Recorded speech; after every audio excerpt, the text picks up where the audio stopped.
দর্শক এই মুহূর্তে আমার সাথে একে রাহুল অ্যান্ড দ্য ব্যান্ডের যে মেম্বাররা আছেন তারা কিন্তু একেবারেই প্রস্তুত কনসার্ট ফর পিচ তার জন্যে তারা কিছুক্ষণ পরে পারফর্ম করবেন। তো আমি এই মুহূর্তে একটু তাদের এই ব্যান্ডের যারা মেম্বার আছেন তাদের সাথে কথা বলবো। শুরুতে ভাই আপনার কাছ থেকে আপনার পরিচয় এবং আজকের যে আয়োজন সেটা সম্পর্কে জানতে চাচ্ছি। আমি Mahadi, I play guitar for the একে রাহুলস। আজকে কনসার্ট সম্পর্কে it's a very good movement যে এরকম মানে ওয়ার্ল্ড পিসে যেই মানে মানে ওয়ার্ল্ড পলিটিক্যাল সিচুয়েশনের যে অবস্থা, এখানে আমাদের মিউজিশিয়ান হিসেবে একটা সামান্য একটা রেসপন্সিবিলিটি থাকেই। সেখান থেকে এরকম মুভমেন্ট আসলে হওয়া উচিত।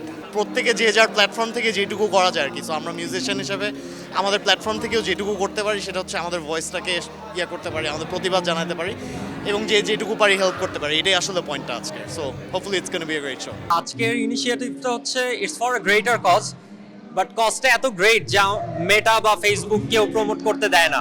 প্যালেস্টাইন, গাজা এরকম কিছু বললেই হচ্ছে যে পোস্টগুলোকে ওরা আরো বেশি ডিমোট করা শুরু করে।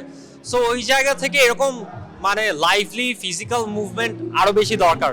কারণ হচ্ছে ইন দিস এরা অফ সোশ্যাল মিডিয়া, ওই জায়গায় সোশ্যাল মিডিয়া যদি আমাদেরকে অপ্রেস করতে থাকে, if they go in, I'm not saying they are going against the peace, but they are not actually going with us with the peace. So এরকম আরো lively এরকম একসাথে মানুষজন এসে সামনাসামনি দেখে এরকম মুভমেন্ট আরো পার্টিসিপেট করা উচিত। আর মিউজিক তো সবসময়, music is for piece actually, and আমরা ওই পিসটাকে প্রমোট করতে চাই ওয়ার্ল্ড ওয়াইড, সব জায়গায়। So right now from Bangladesh, but not from only Bangladesh, from the whole world. সবসময় যখন অ্যাওয়ারনেস নিয়ে কোনো কনসার্ট হয় বা চ্যারিটি হয়, আমরা মেটাল ব্যান্ডরা কিন্তু সবার আগে এক পায়ে দাঁড়া থাকি, বিকজ এই মেসেজটা থ্রু মিউজিক স্প্রেড করাটা খুবই ইম্পর্টেন্ট। অ্যান্ড আমরা ফিউচারে এটা করে যাব। ইটস নট অলওয়েজ অ্যাবাউট যে মেটাল শোজ, রক শোজ, এটাও না, বাট এই যে পিস নিয়ে যে একটা কনসার্ট হচ্ছে, আমরা সবসময় এগুলো সাপোর্ট করে যাব। And I can promise you guys যে আমরা ঢাকা ইউনিভার্সিটিতে যতদিন আমরা পারি উইল কিপ প্লেয়িং। আজকে কনসার্টের নাম হচ্ছে কনসার্ট ফর পিস। সো আমি আশা করছি এবং দেখে আসছি যে শান্তি যেন বজায় থাকুক। মিউজিক এমন একটা মাধ্যম যেটার মাধ্যমে আসলে সংস্কৃত থেকে শুরু করে সব ধরনের মুভমেন্টই একসাথে জড়ো হয়।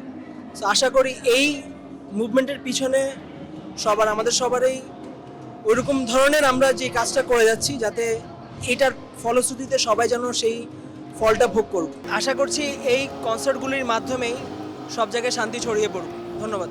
অনেক ধন্যবাদ আপনাকে। দর্শক, মিউজিক কিন্তু সব সময় শান্তির কথা বলে, আবার কখনো প্রতিবাদের ভাষা হয়ে ওঠে। আজ আমরা তেমন একটি আয়োজনই দেখতে পাচ্ছি। এখানে 12টি ব্যান্ড পারফর্ম করছে। তাদের উদ্দেশ্য কিন্তু একটাই, এই মিউজিকের মাধ্যমে পুরো পৃথিবীতে শান্তি ছড়িয়ে পড়ুক। গাজাবাসীরা যারা নির্যাতিত হচ্ছেন, তারা নিজেদের জীবন বিলিয়ে দিচ্ছেন, সেই মানুষগুলো যেন শান্তি ফিরে আসে, দেশে দেশে যেন শান্তি বিরাজ করে। এটাই কিন্তু আজকের আয়োজনের প্রত্যাশা এবং প্রত্যেক শিল্পী কিন্তু তেমনটি চাচ্ছেন।